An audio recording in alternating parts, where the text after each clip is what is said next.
오늘은 주변 소음을 차단하고 평소에는 쉽게 꺼내기 힘든 깊은 이야기를 조용히 나눠보려 합니다. 바로 운명에 관한 이야기입니다. 지금 이 순간에도 많은 분들이 스마트폰을 손에 쥔 채 제 말을 듣고 계시겠지만 마음속으로는 조금 불편해하실지도 모르겠습니다. 현대 교육을 받고 과학을 신봉하는 여러분에게 하늘이 점지한 복이나 타고난 운명 같은 이야기는 미신이나 상술로 들릴 수 있으니까요. 아마도 이렇게 생각하실 겁니다. 열심히 일하기만 하면 된다. 야근도 마다하지 않고 뼈 빠지게 노력하면 언젠가 운명도 바뀔 수 있어. 좋은 집과 좋은 차는 그 결과로 따라오는 거야. 잠시만요. 그렇게 단정 짓기 전에 제 말 끝까지 들어주세요. 한 가지만 여쭤보겠습니다. 여러분은 이런 사람을 본 적 있나요? 특별히 노력하지도 않고 머리가 뛰어나지도 않으며 학벌도 평범한데 하는 일마다 이상하게 잘 풀리는 사람 말입니다. 넘어져도 금세 털고 일어나 몇 년 뒤에는 또 성공의 자리에 있는 그런 사람입니다. 반대로 여러분은 어떠신가요? 매일 조심조심 살고 개처럼 일하며 온 힘을 쏟아부었는데 남는 건 망가진 몸뿐이거나 믿었던 사람에게 돈을 잃거나 눈앞까지 왔던 기회가 이유 없이 사라져버린 적 없으신가요? 그때 내가 운이 없어서 그런가 보다 라고 생각하셨죠? 아니요. 그건 운 때문이 아닙니다. 정말 아닙니다. 그것은 큰 착각입니다. 이건 결코 단순한 운의 문제가 아닙니다.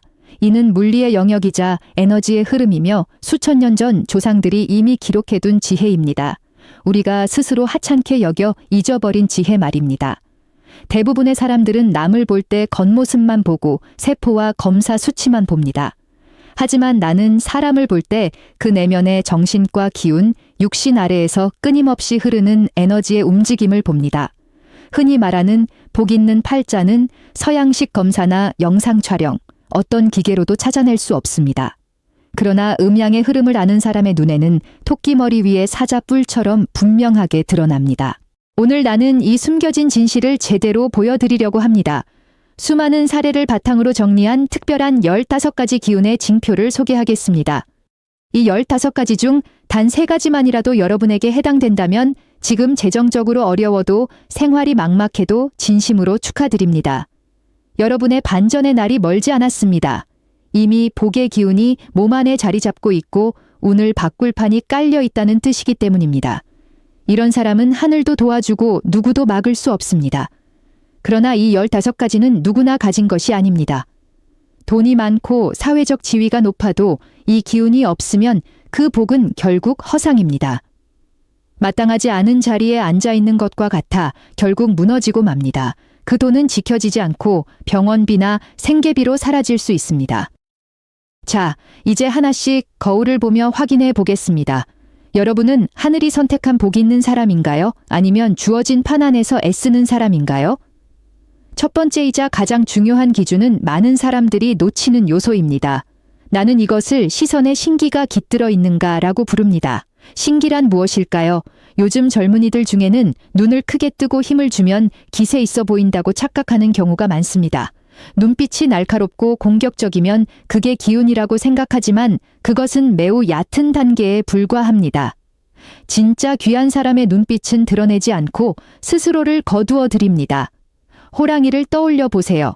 사냥 직전의 눈빛이 과연 사납기만 할까요? 그렇지 않습니다. 고요합니다. 움직이지 않고 조용히 바라볼 뿐입니다. 나는 서울에서 수많은 자산가와 여의도에서 한 발 물러난 큰 인물들을 보았습니다. 그들의 시선은 결코 상대를 꿰뚫듯 들이대지 않습니다. 사람을 불편하게 만드는 직선적인 눈이 아닙니다. 그 눈빛은 오래된 우물처럼 깊고 차분합니다. 마주 앉아 있으면 내 말을 듣고 있는 것 같지만 사실은 내 기운을 조용히 받아들이고 있습니다. 이런 사람은 마음의 중심이 안으로 단단히 모여 있습니다. 그래서 에너지가 밖으로 새지 않고 흩어지지 않습니다. 이는 한 나라의 금고문이 굳게 닫혀 있어 안에 금이 얼마나 있는지 아무도 모르는 것과 같습니다. 이것이야말로 진정한 부유함입니다. 반대로 눈동자가 이리저리 흔들리고 시선이 밖으로 새며 잠을 잘 때도 눈이 완전히 감기지 않는 사람은 중심이 떠 있습니다. 중심이 흔들리면 기운도 흔들리고 기운이 흔들리면 재물도 흩어집니다. 이런 사람은 돈이 많아도 결국 다 흘려보내게 됩니다. 빠져나가는 구멍이 너무 크기 때문입니다. 두 번째 기준은 목소리입니다. 이것만큼 속일 수 없는 것이 없습니다. 많은 사람들이 목소리가 크면 좋다고 생각하지만 그것은 큰 착각입니다.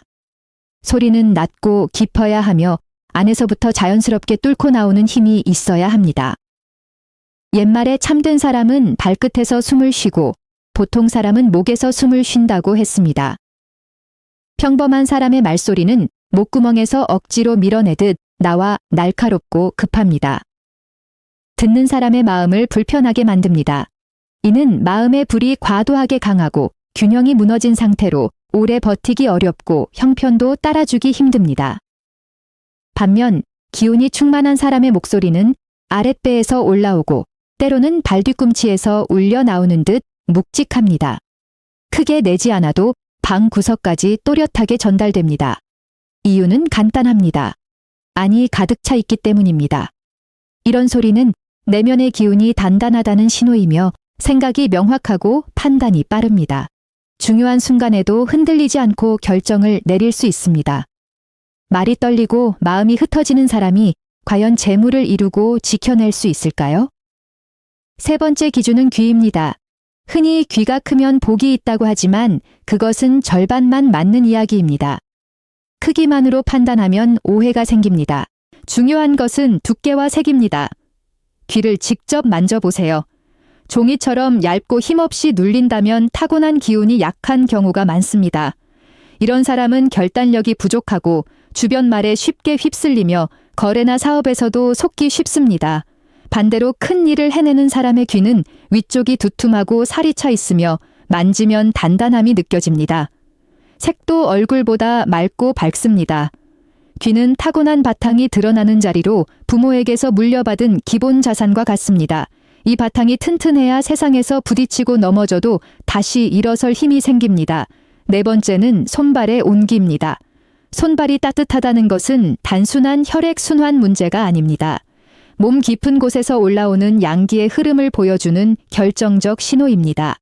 요즘 여성 중 9분 중 8분은 손발이 차다고 합니다. 한의학에서는 이를 양기가 음으로 스며들지 못하는 상태라고 봅니다. 손발은 인체에서 가장 끝에 있어 양기가 도달하기 어려운 자리입니다. 그런데도 사계절 내내 따뜻하다면 그 사람의 심장이 강력하게 박동하고 있다는 뜻입니다. 심장은 임금에 비유되는 장기입니다. 왕이 기운차야 백성이 제 역할을 합니다. 나는 현장에서 수많은 부유한 분들을 만났습니다. 그중 일부는 나이 들었는데도 악수하면 손이 얼음장처럼 차고 손바닥에 식은땀이 흐르기까지 했습니다. 이런 분들은 겉으로는 성공했지만 생명을 갉아먹으며 돈을 번 경우가 많습니다. 양기가 빠져나가고 머릿속은 계산과 걱정만 가득합니다. 반면 진짜 큰 일을 해내는 사람은 악수만 해도 따뜻한 기운이 전해집니다. 그것이 바로 순수한 양기의 흐름입니다. 마음이 맑고 바르며 결단력이 있어 재물도 그 기운을 따라 모입니다. 다섯 번째는 잠드는 능력, 즉 수면력입니다. 수면은 세상에서 가장 위대한 보약입니다. 그런데도 많은 이들이 잠을 줄이며 일하면 성공한다고 믿습니다. 그것은 자신의 몸을 팔아 일시적 성과를 얻는 어리석은 행위일 뿐입니다. 진정한 천복의 사람은 특별한 능력을 가집니다. 누우면 곧바로 깊은 잠에 드는 능력입니다. 회사 위기나 세상이 무너지는 날이어도 이불 덮는 순간 잠에 빠집니다. 이는 마음과 신장의 기운이 서로 교류하는 심신상교의 경지입니다. 이런 사람은 정신력이 단단하고 육체에 스스로 회복하는 힘이 있습니다. 잘 자는 사람은 혼이 안정되어 다음날 눈빛이 또렷하고 판단이 날카롭습니다. 반대로 뒤척이며 한숨만 쉬는 사람은 머릿속이 혼란스럽고 몸은 독소에 잠겨 있습니다. 그런 얼굴에 복이 들어올 리 없습니다. 복은 평온한 얼굴을 찾아오지 찡그린 얼굴을 반기지 않습니다. 여섯 번째는 코끝의 형태입니다. 코끝은 단순한 얼굴 일부가 아니라 재물의 창고이자 운의 출입구입니다. 코가 크면 부자라는 말은 절반만 맞습니다. 중요한 것은 두 가지입니다.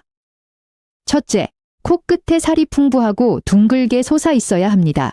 돼지 담낭처럼 두둥실해야 재물을 담을 수 있습니다. 둘째, 정면에서 콧구멍이 보이지 않아야 합니다. 동양학에서는 코를 비위와 연결합니다. 비위는 소화력과 흡수력, 즉 외부의 돈과 기회를 내 자산으로 바꾸는 능력입니다. 코끝에 살이 붙어 있어야 재물이 머무를 공간이 생깁니다. 정면에서 콧구멍이 보이면 돈이 들어와도 빠져나갑니다. 성격도 호탕하지만 친구에게 돈을 빌려주고 돌려받지 못하는 일이 반복됩니다. 진짜 큰 부자는 입도 닫히고 코도 닫힙니다.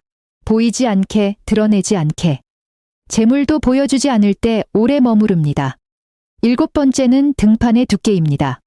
등이 두툼하다는 것은 단순한 체형 문제가 아니라 인생의 무게를 짊어질 수 있는가를 가르는 상징입니다. 요즘 미의 기준은 등이 얇고 날렵해야 한다고 합니다. 하지만 한의학에서는 다릅니다. 등이 너무 얇으면 복을 담을 그릇이 작고 운을 지탱할 뿌리가 약하다고 봅니다. 옛사람들은 호랑이 등, 곰 허리를 가진 사람을 큰 인물이 될 상이라고 칭송했습니다. 등의 중심인 척추를 타고 흐르는 기운은 몸 전체 양기의 바다이자 가장 강한 생명의 줄기입니다. 등을 만졌을 때 살이 넉넉하고 단단한 사람은 기운이 넘치고 버티는 힘이 강합니다. 반대로 어깨가 좁고 등이 얇은 사람에게 가족과 사업의 무게가 덮치면 견딜 수 있을까요? 한 번의 충격에도 주저앉습니다. 등판이 든든한 사람은 누군가의 버팀목이 되기도 하고 전생 공덕이 뒷모습으로 드러난 것일 수도 있습니다. 이런 사람은 특히 중년 이후 인생 전환점이 크게 옵니다. 8번째는 입꼬리의 방향입니다. 입꼬리는 노년의 운세를 보여주는 창문과 같습니다.